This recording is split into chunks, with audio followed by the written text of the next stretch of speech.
We all have that one coworker we'd rather avoid than confront. But this 5-step framework we call Balik will give you the confidence to start. First, B stands for begin with intention. Before you even speak, take a moment to breathe. The goal isn't to win an argument, it's to solve a problem. The research shows that dialogues are frequently avoided because of a lack of planning and practice in navigating challenging dialogue. So approach the conversation with positive mindset like, I want to talk about this so we can work together effectively. This simple step disarms both you and the other person. Let's imagine a manager. We'll call her Anna. Anna manages a high-performing team, but one of her best employees, David, has been consistently missing the deadline. So Anna is frustrated. Her initial reactive intention is, I need to tell David to get his work in on time or there will be consequences. So Anna uses the first step, begin with intention. Takes a moment to breathe.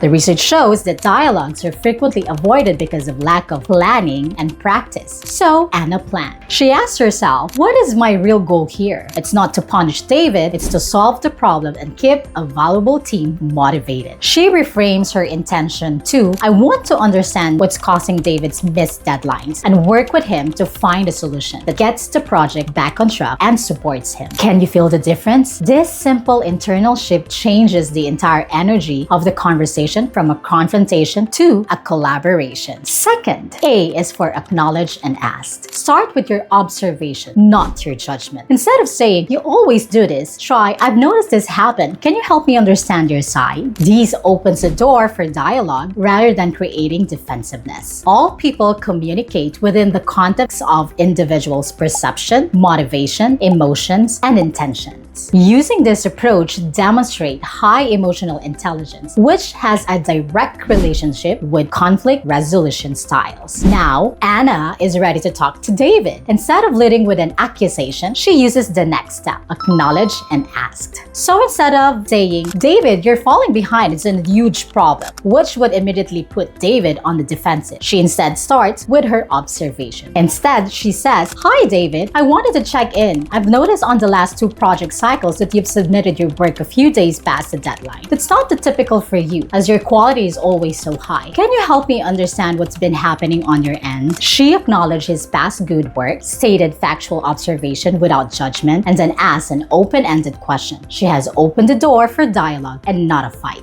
And if you or your company or your organization needs to level up your team's communication skills, don't hesitate to reach out. Click the link below and book a session. And don't forget to hit like, share, and subscribe. It tells YouTube that you need more videos like this one, and it helps the channel. Let's proceed to the next step, which is a powerful one. Listen to understand. This is often the hardest part because we're so focused on what we want to say next. But true listening isn't just hearing words, it's about paying attention to nonverbal cues and paraphrasing what you hear to confirm understanding. This is where you truly listen. Don't plan your rebuttal, just listen. Research shows that people with higher emotional intelligence are better at managing their own emotions and understanding the emotions of others, which in turn helps reduce the frequency of involvement in workplace conflicts. Our instinct is to plan our rebuttal while the other person is talking, but true listening is about giving someone your full attention. Going back, now David feels safe to be honest. He explains that another department head has been giving him urgent side projects, telling him they have executive priority. He's been overwhelmed trying to juggle 2 sets of conflict deadlines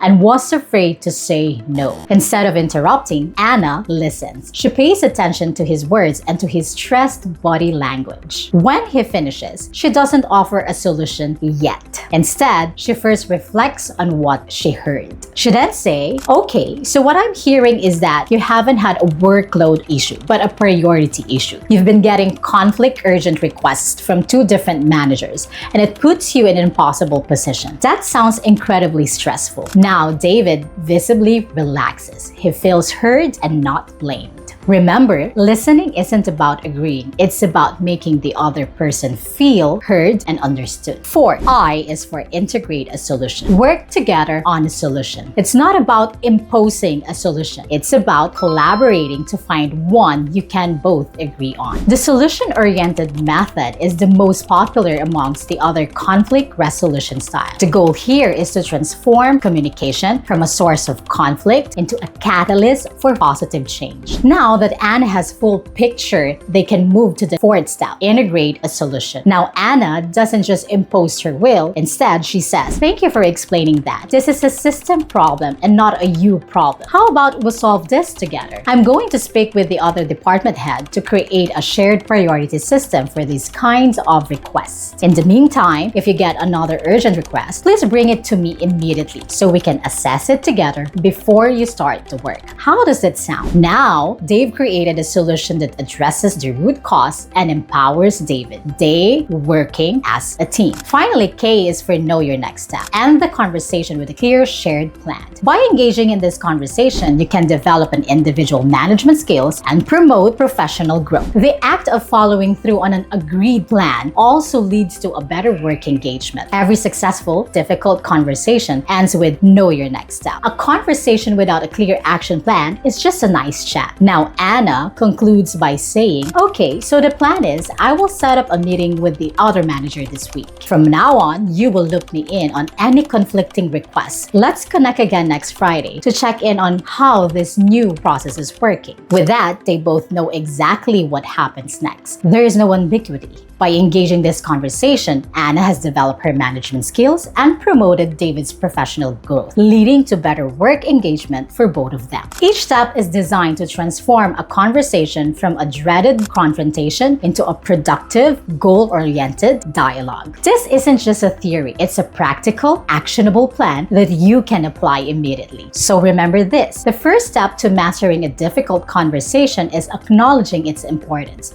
It's not a sign of weakness, it's a mark of true professional strength. So if you or your company or organization needs to level up your team's communication skills, don't hesitate to reach out. Click the link below and book a session. True fluency isn't just about presenting data, it's about navigating human dynamics that let the data be heard. The ability to handle tough talks isn't just a soft skill anymore, it's a survival skill.